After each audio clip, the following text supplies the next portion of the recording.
السلام علیکم ورحمۃ اللہ وبرکاتہ۔ نحمدہ ونصلی علی رسولہ الکریم، اما بعد فاعوذ باللہ من الشیطان الرجیم، بسم اللہ الرحمن الرحیم۔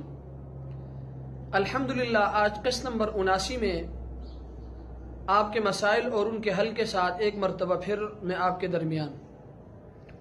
مسئلہ نمبر 1، چترال سے بھائی نور سلیم صاحب نے سوال کیا ہے کہ اگر وضو کرتے وقت مسح بھول جائے تو بعد میں صرف مسح کرے یا وضو پھر سے دہرائے؟ تو مسئلہ یہ ہے کہ صرف مسح کر لینا کافی ہے، پورا وضو لوٹانے کی ضرورت نہیں ہے۔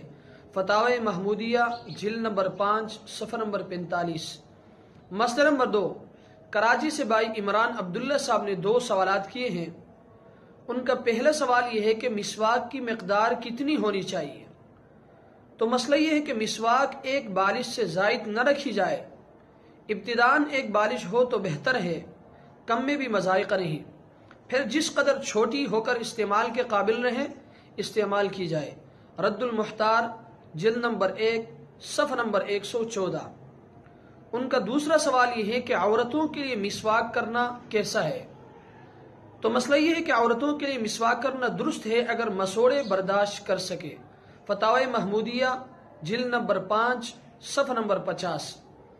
مسئلہ نمبر 4، پشاور سے بھائی عرفان اللہ بنگش صاحب نے سوال کیا ہے کہ قاعدہ اولیٰ میں تشہد کے بعد خاموش رہا تو اس کا کیا حکم ہے؟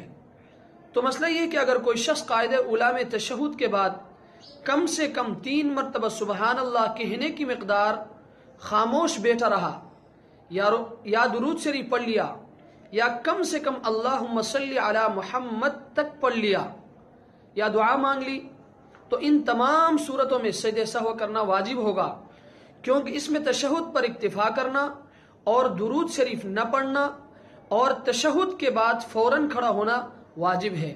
فتاوی ہندیہ جلد نمبر 1 صفحہ نمبر 127۔ اللہ تبارک و تعالی ہمیں ان مسائل کو سمجھنے کی توفیق عطا فرمائے۔ وآخر دعوانا ان الحمدللہ رب العالمین۔